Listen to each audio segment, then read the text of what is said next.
Hi, I'm Chet Haas, an engineer on the Android UI Toolkit team. Today I'm going to talk about a new animation feature in the KitKat release. It's called transitions. So the idea with transitions is actually the idea behind a lot of the stuff that we do, which is trying to make things easier for you, the developers of Android applications, to get richer experiences for your users, hopefully with less effort. Transitions, it's kind of a simple idea. It's basically a way for you to describe the different scenes in your application, either beforehand as layout resource files or dynamically as things change in the application, and then use transitions to animate the changes no matter what those changes were. And you can step out of the way and just let the transitions run automatically without having to get more involved and run these manual animations, which are more of the typical model of animating things in a UI. Hopefully at the end of the day, you get richer applications experiences by having more stuff move on the screen in an intuitive way. Your users get richer experiences and they get a better understanding of how your application actually works because you can transition naturally between these different scenes of your application. And there's more animations in the world, which I'm always in favor of. Okay, so let's take a look at some slides and we'll go over a very quick overview of how the API works, what the different pieces are. There's a lot of details that I'm skipping here. But you are free and encouraged to check out the details in the reference docs and articles on developer.android.com, and also API demos, which we'll see a little bit later. We'll take a look at some code in that.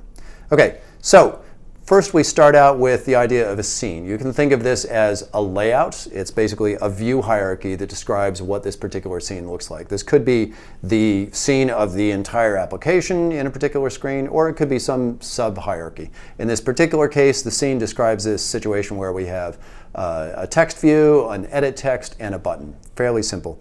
And then we have another scene that we've described through possibly some other layout file. We have different text views in there, a little bit richer text, longer details there, but we have, again, an edit text field and a button, and maybe these are shared components. Maybe they moved location, possibly changed size, but they're actually shared between the two scenes. Wouldn't it be nice if you could help the user understand as they move from scene 1 to scene 2 in your application the changes that had occurred by fading things out that go away, fading things in that have come into being, and moving and resizing the shared elements between these scenes. That's what transitions are about. You specify these different scenes, and then when you go to a scene, the transition automatically kicks in and runs the necessary animations in order to make that change as well as to animate the change over time. So let's take a look at scenes. These are the modules that you've defined for your application, the different screens, if you will, of state that your application will move through over time. You can just construct these scenes in different ways. First of all, scenes always have a root or a view group associated with them, which is basically the hierarchy under which the scene lives and in which transitions will take place. So you can construct a scene directly with that root, and then you can set an enter action, and whenever that scene is entered, you will get a callback into your runnable, and you can run whatever code you want to make whatever manipulations you want to the view hierarchy. Fairly straightforward, a little bit more manual than the other ways you can create scenes. For example, you can create it from a view group instead. Let's say you have inflated a hierarchy from some layout ID, you have this view group sitting there, you can create a scene with that view group. So you give it basically two view groups. You can create it with the root of the scene hierarchy, as well as the root of the scene itself. So you pass that in, you've created a scene, you're good to go. So now when the scene is entered, it will simply change the scene to be looking at that view group instead. You don't need to tell it what to do to manipulate the hierarchy. It gets that information from the view group that you passed it in the constructor. Finally, we have something very similar to the last one, but instead of handing it a view group, you hand it a layout resource ID. And when that scene is entered, it will inflate the resource and it will go ahead and add that to the scene root. Straightforward. The layout resource also kicks in if you create scenes implicitly in resources, which we'll see a little bit later. You can have a transition manager that automatically inflates scenes implicitly given layout resource IDs, and it uses the same mechanism under the hood. Next, we can take a look at transitions. These are the engine responsible for declaring what it is you want to do when things change from scene to scene in your application.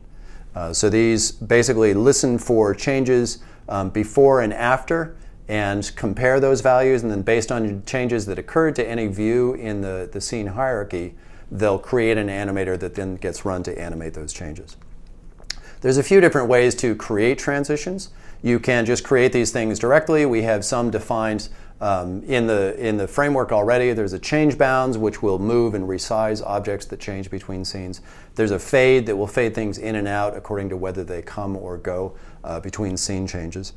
And then there's also a transition set, which is kind of the transition equivalent of animator set. It's basically a group. It's a way of choreographing several different transitions. You can create a transition set and then tell it to whether for all of its transition children to run those together or sequentially.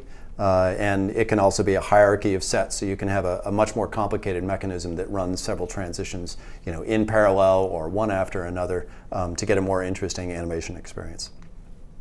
And finally, you can load transitions from resource files. If that's the way you go, if you want to run it from resources, this is how you can do it. You can, this one, for example, is a transition set that gets loaded that has 2 children automatically added to it to listen for changes in visibility as well as size and location. The resource file, maybe it's not something you want to do from code because you're already in code and it's easy enough to create these things on the fly.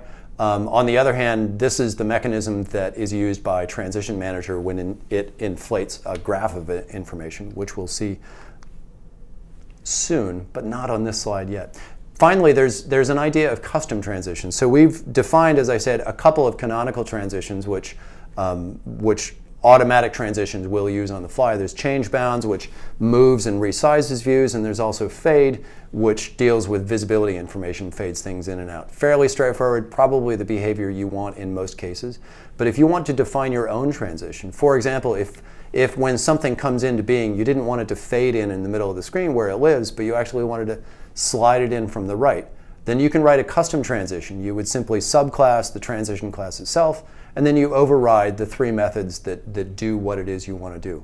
There's 2 capture methods. One captures the values at the start when the application code said, okay, I'm ready to do a transition. That's the point at which you would get a call to your capture start values method.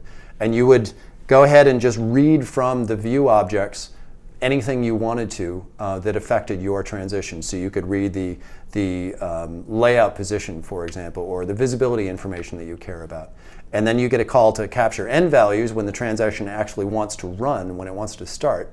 And then you finally get a call right after that to the create animator function, which can then compare those values and say, okay, well, this visibility value changed and that's something that I care about. Therefore, I'm going to create an animation that does the following, slides in from the right or whatever it is. Returns that animator and then the transition system runs it.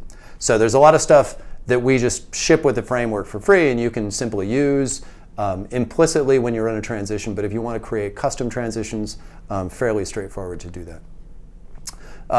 Okay, so now you've got your scenes, you've got your transitions. How do you actually change scenes? How do you go from one scene to another?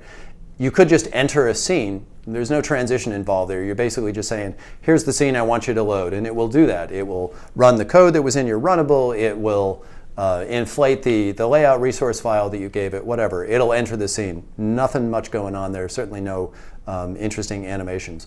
Or you can tell the transition manager to go to a scene, and in the process of doing that, it will use a default transition along the way. It'll say, okay, I'm going to change into this scene, and in the meantime, I'm going to capture start values, capture end values, and run the default transition for the system. Or you can run it with a custom transition. You can say, okay, I've defined this lovely transition that I want to use when I'm going between this particular scene combination, and now go ahead and transition using one of the transition to or the go methods in the transition manager, and it will actually load that new scene and then run your custom transition along the way. Before we get to transition simplified, there's one other thing that I haven't mentioned here, which is the idea of a transition manager. You'll usually use this just for a one-off thing where you say, transition manager, I want to go to this scene and use my custom transition here. The other thing that it can do is keep a whole graph of information about all the transition combinations that you want for all the scene combinations that you have in your application. We'll see a little bit of that in the demo later. But I did want to point out one final thing here on this last exciting slide is that, with all this information, all these different classes to think about, and you've got scenes and you've got transitions, but really the idea was to make animation simpler for most development cases. So in general, the only method that you probably are going to care about is this one.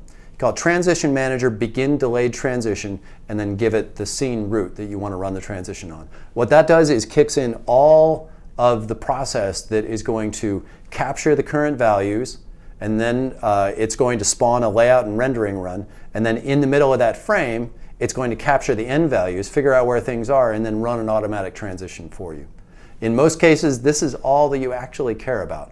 It's basically a dynamic change. You can think of this as creating and animating a dynamic scene. So instead of having these pre-baked scenes from layout resource IDs, you can basically say, okay, I want you to run a transition, so get ready, and then in the meantime, I'm going to make a bunch of changes. And then by the time those changes have actually kicked in, measure and layout has run, and the system is ready to draw the new frame, then the transitions kick in, figure out the deltas, figure out the changes, and create the animations and start the animations running. Fairly straightforward, one line of code. Nice. Okay, so now let's take a quick look at a demo. And this is one of the API demos that ships with KitKat. So I would encourage you to download this from the samples, and you can run this and play with it to your heart's content. Totally complicated and interesting demo. So we've defined 4 scenes here. And the scenes use custom views, so no particular reason why. These could be buttons. I happen to make them colored rectangles instead. So as we change between the scenes, you can see we're resizing, we're repositioning these things, and we can just change on the fly. We're canceling, we're interrupting, we're running other transitions. So fairly straightforward. Now let's take a look at the code for that demo. So there's a few different pieces here. First, there's some layout files. So we have transition scene 1. This just has a layout, and it has 4 views inside there, positioned appropriately. Transition 2, scene 2 looks very similar to that. It's just different sizes and different positions for the colored rectangles. Transition 3 adds the complication of also having those grayscale custom views in the middle there. So nothing really interesting going on in the layout resource files, but you'll see them referred to later in the resources that we inflate for the transition manager. We have some custom transition that we've defined.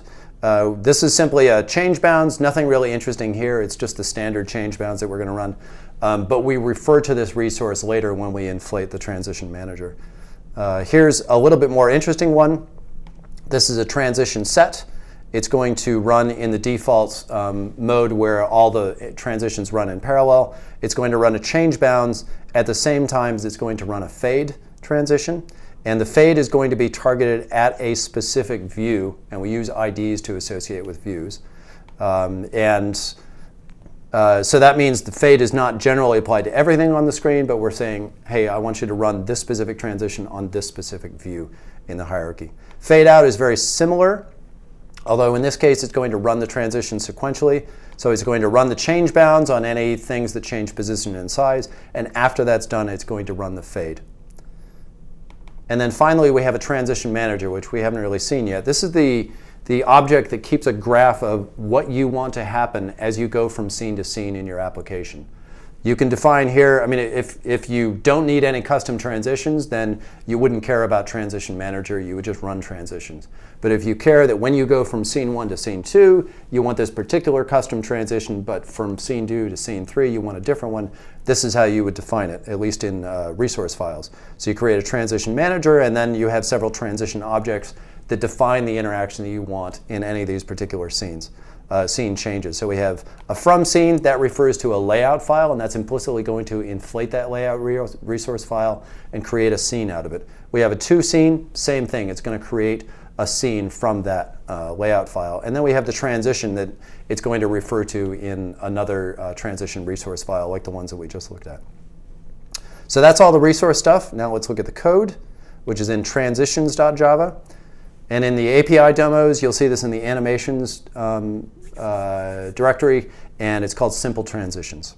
And here it is. Not a lot of code going on here. We inflate the transition manager. Well, we get the transition inflator, And then we inflate the transition manager down here, and we also create 3 scenes along the way. And you'll note we're only creating 3 scenes, but there were actually 4 in the demo, and we'll show why in a minute. The only reason that we need the scenes in the code here is that this is where we specify that we're going to transition to a particular scene. We've already told the transition manager what transitions to run as we go scene to scene, and here we're actually getting a reference to those scenes and saying, okay, now I want to move to scene 1, scene 2, scene 3.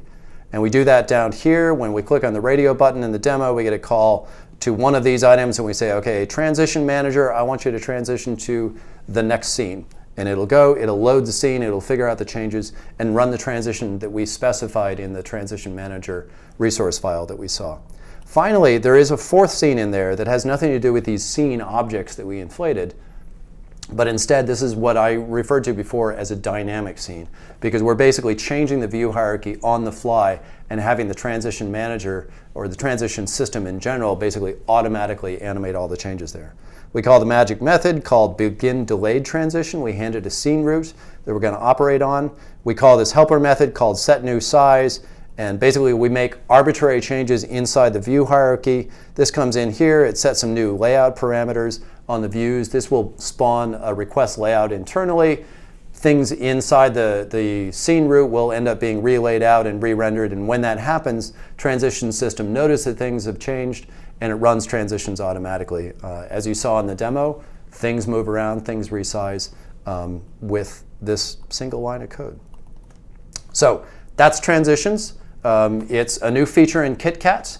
I anticipate it will be worked on more as time goes on. It's fairly straightforward and simple for now, and hopefully, more importantly, simple for you to use to make richer Android applications. Thanks.